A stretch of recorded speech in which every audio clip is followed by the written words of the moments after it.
Hey guys, it's Barrett with the Gimpy Camper. I'm coming at you today from Stone Mountain, Georgia. For those of you that don't know, Stone Mountain's right outside of Atlanta.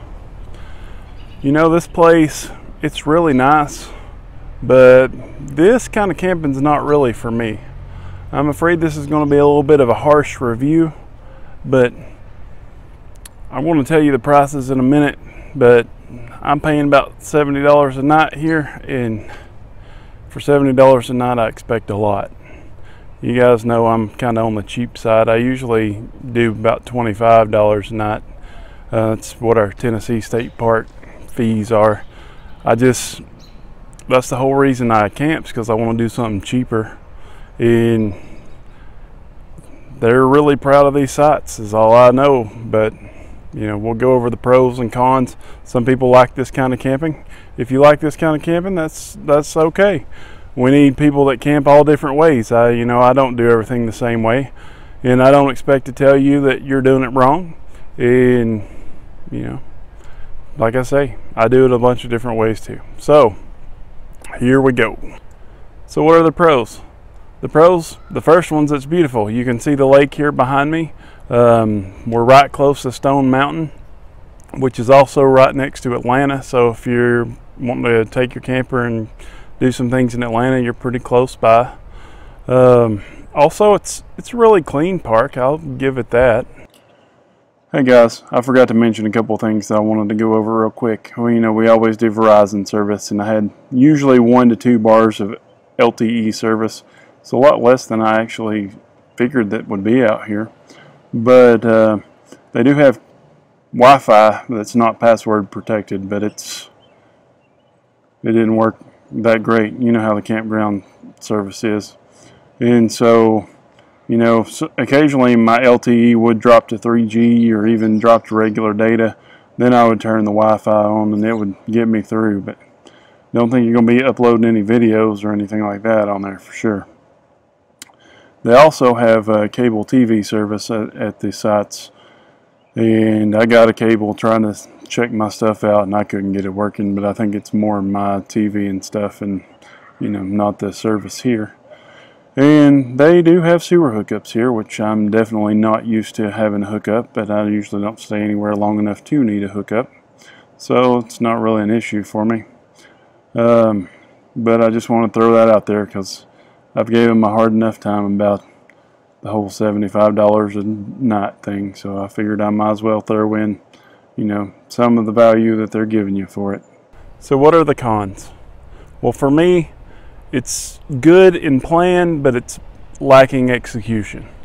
So they've dumped a ton of money in here, you can tell, which they should, because they're charging a ton of money to get in here. But like the premium sites all come with a wooden deck. The deck that's here at my side, it's at 158. It's about 10 or 12 feet wide at the widest, and it's probably about 15 feet long.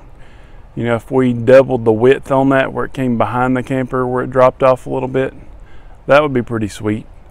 Also, the decks aren't kept up very much. I'll show you some close-ups of them, but they're, they could use a little pressure washing, some new sealer on there. But they do have a grill for you. But most of us people that would pay for this spot have some sort of grill or Blackstone or something like that we take with us anyway, so that's not a make or break deal for me. I don't think it is for most people that I know of. Yeah guys, so I just looked it up, and it was $75 a night for me to stay here. Now that's the premium sites. The regular sites are a little bit cheaper, but for me, once I was in it, however much they want for those, which was only, it seems like $10 or $15 less, but I'm having a hard time getting my internet to cooperate with me. But I figured I might as well go for the premium. Actually, the only reason that I'm staying here at all is because my grandfather was supposed to come with me on this trip. He's 93, and I wanted to break the trip to St. Mary's up a little bit. And I wanted to get nicer places where I wouldn't have to worry about him tripping or anything like that. And so, as far as that goes, I do have some letdowns there for the cons for the premium sites. I mean, they're not completely level. I thought it would be more level than it is, the railroad tie that goes around the parking site is a little bit elevated. I just thought a little bit more landscaping would be done, you know, in a premium site that's $75 a night. Personally, if I'm going to spend $75 a night, usually I expect there to be like 4 walls and a roof over my head, but that's just me. I'm kind of El Cheapo. And while we're talking about being cheap, we might as well get this out of the way. I spent $75 a night for a campsite. $75 a night. You think that's enough? No, that's not enough. They tell you on your receipt that they send you, which I'm sure it was on the website too, and I just didn't pay attention, but they charge you $20 to come through the gate to get here. $20 for a parking fee. Now that's a one-day pass, and when you check into the campground, they give you a parking pass to get in and out of the park as much as you want to, and the gate is manned 24 hours a day. $20. That's as much as I usually pay for a campsite almost.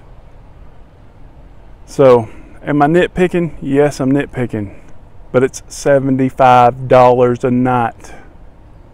Come on now. You know, the other main con that I have with this place, oh, while we're on the money, let's go back. Rewind. There's more fees too. You can request a late checkout if nobody's coming into your site that day. This said on the paper that came here, but it said you can request a late checkout. And if nobody's coming into your site, they'll grant it to you, but they charge you $5 an hour for every hour you're here after 12. And if you're here past 5, they charge you $75 because they're charging you a whole nother night. Did I mention that was $75? Okay, I'll let it go, guys. I'll let it go. Anyway, the regular sites that they have here, you know, there's a lot that are around the water, and if you're looking online at the map, they all look very pretty. But they designed the park wrong. I hate to say it. It's as much as making circles go the other way. So, you know, they're pretty much where you pull through them all clockwise, which they have a lot of sites right by the water that are very beautiful sites. But when you're driving through clockwise, they're on your left. And so whenever you park there, you're basically facing the road. You're right by the water. You're facing the road. Oh, we can do better than that. I understand it's too late now because all the sites are there and they're all leveled off and paved and all the utilities and stuff are in. But did the people that designed this place not ever stay in a camper before? Who wants to look at the road when you have this? And some of your sites are parallel to this. And your canopy on your camper is facing the road. So close, but so far away. I forgot to mention that they have a pool and a playground that's in the purple loop with the premium sites. It's a really nice, it'd be nice in the summertime, you know, to be right near that and let the kids run over and play. Of course, it says on the pool, all children 18 years and younger need adult supervision. 18 years and younger. So you can be in the military, but you can't go swimming by yourself. But let's not do that.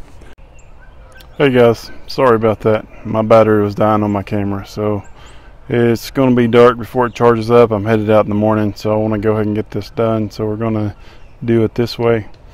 I think that it'll turn out decent for you. So if you're going to stay where you want to stay at, I recommend sites 156 through 159. 158 is where we are. 157 is the one next to us. They actually have a lot more area in front of their camper. And all these sites are right across from the playground and right near the pool and near the bathhouse too. So that's really helpful. Now there are some more premium sites that are not part of the main purple loop here. They are purple in color on the map though, and that's site 292. Now there's 3 sites in 292. I think it's A, B, and C. But they're still right on the water, right near the water. But you have a lot more space like in your yard area than you do in any of these other sites.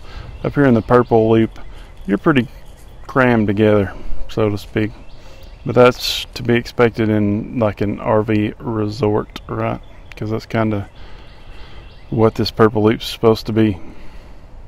Alright, so if you want a regular site, there's really only 2 that I would say they're awesome sites.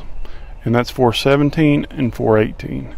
Why those 2? Because that whole everything's turned around backwards thing. Those 2 are tilted more toward where the front of your camper will be, in the angle of the water. Now all the ones that are up in that row, you're getting further away from the water, but they do angle up the hill, and so you have a decent water view. So I would say 420 to 426 is still pretty decent sites. I would also say site 341 is an okay site. You know, it's right near the water, you're kind of elevated. And these sites have like 0 space beside the camper for your front yard, but you know, 341's kind of elevated on kind of a pier type thing there, and so there's, you know, water all around and you're not completely facing the wrong way. Now the ones that lead up to that, starting with 319, they're all water sites, and they're not horrible. Like the back of your camper's at least pointed toward the water, and so I would choose those as a next resort. Now the last resort that I would choose, besides being away from the water, would be the next loop over, and that's 386 all the way to 416. Those are completely facing the road almost, except for, well, the 2 worst ones are pull-through sites. It's 412 and 413. They're parallel with the water, facing the wrong way. Why you gotta let me down, Stone Mountain? So all in all, if you don't mind paying the process, it is a really nice place. If you've never been to Stone Mountain, I do highly suggest it if you're in the area, even if you just go to the mountain and don't come to the campground. I hadn't really looked to see what other campgrounds are around the area because I was wanting to spend somewhere really nice with my grandfather, and he didn't end up coming with me. But you know, it is what it is. But like I say, it is nice for that type of camping. It's not really for me. You know, we're heading out here tomorrow and we're going to Crooked River State Park, which is very southeast Georgia.